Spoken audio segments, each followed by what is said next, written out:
My name is Jonathan Parks, and welcome to Jonathan's Nature Crafts.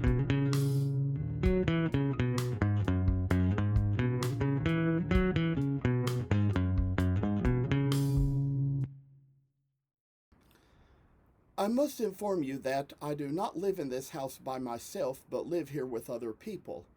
Sometimes other members of the household may have to walk through areas where I might be recording with other family members on the phone. If you hear any noise like that, please feel free to disregard. We are doing our best to get noise-canceling equipment, which may at least keep you from hearing exactly what is being said. Thank you for considering.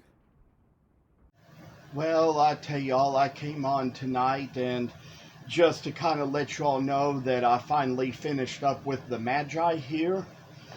This camel, it's been finished for quite a while now, probably a little over a month or two maybe, and I've told y'all the story about how I came up with it. It kind of had to do with my mom's friend ordering one and decided to cut out 2 blanks while I was at it and carved the other one, and told you the story about how I, since it had that camel carved out, I decided that I'd carve the wise men again too. And you all will probably come to see here that it's probably been over 10 years, maybe 13 years, since the last time I carved any set of wise men from the book. But I've had all my practice with all the other pieces that were more popular and things, so I'd say that I decided since I had the camel, I'd carve a set of wise men to go with it. This is King Melchior and his chest of gold, and here I've got King Gaspar, which is a little bit taller, and I've got King Balthazar, which is the tallest of them all, and Gaspar's holding his frankincense and Balthazar is holding his myrrh.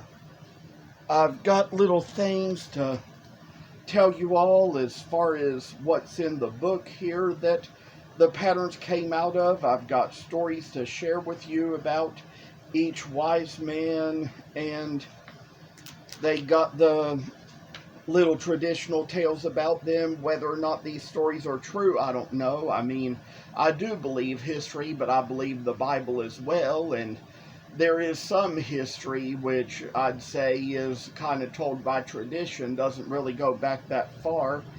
But here are little stories about them that the chapters in the carving book begin with. Here is one about King Melchior. Melchior was the Sultan of Arabia. He was the oldest of the Magi and was a small and gentle man. His gift to the Holy Family was gold, which was much used by the Hebrews for the temple fixtures and was very plentiful in the time of David and Solomon. So that is just one story we got there. Next, I'm going to tell you about King Gaspar. King Gaspar was Emperor of the Orient and ruled over all Oriental lands at the time of Jesus' birth. His gift to the baby Jesus was frankincense, an exceedingly aromatic resin distilled from trees found in Arabia. Frankincense was considered to be a priceless gift for kings and symbolized prayer. Now we're going to tell you about King Balthazar. Balthazar was a Nubian king and the ruler of Ethiopia. His gift to baby Jesus was myrrh, an aromatic resin that comes from the bark of thorny African trees, symbolized suffering. So, as for all we know here, I'd like to tell you all that there was one little thing I heard in a church play as a kid that said, gold for his royalty, frankincense for his deity, and myrrh for his sacrifice.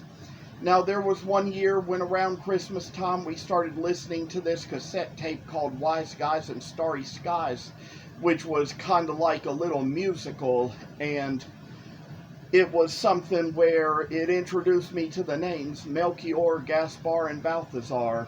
Now, one day around that time, I was in my Sunday school class, and the teacher started to mention the wise men. Then I said, yes, Melchior, Gaspar, and Balthazar. Then the teacher said, now the Bible doesn't tell us how many there were, The Bible doesn't tell us what their names were. And I said, but my tape does.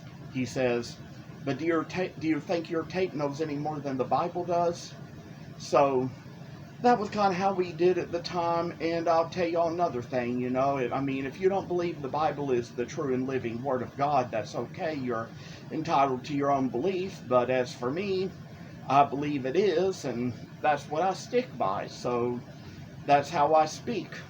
I'll tell you all that the following year we did that play in children's church, and we kind of had it on the Sunday before Christmas, and we kind of had like grown men play the three wise men because we didn't have enough boys who could really learn lines to be able to play all of those, and would probably say that, I mean, another little boy and I played two random wise men, and my brother played one camel boy who was the main character, and two other boys played the other camel boys in the show, and my sister was the cook, and we had a grown lady to be Mary holding a Cabbage Patch doll for baby Jesus. So those were how it was back in the days, and I'd say that there's a little more work to come along that will be shown as we move along. But this was just a little story I wanted to share and tell you all for this evening. So thank you very much for watching. Stay tuned, and I pray you always keep in touch. Thank you for watching. Hope you enjoyed the video. And if you haven't already, please subscribe to this channel. I hope to see you in the next video. Stay tuned.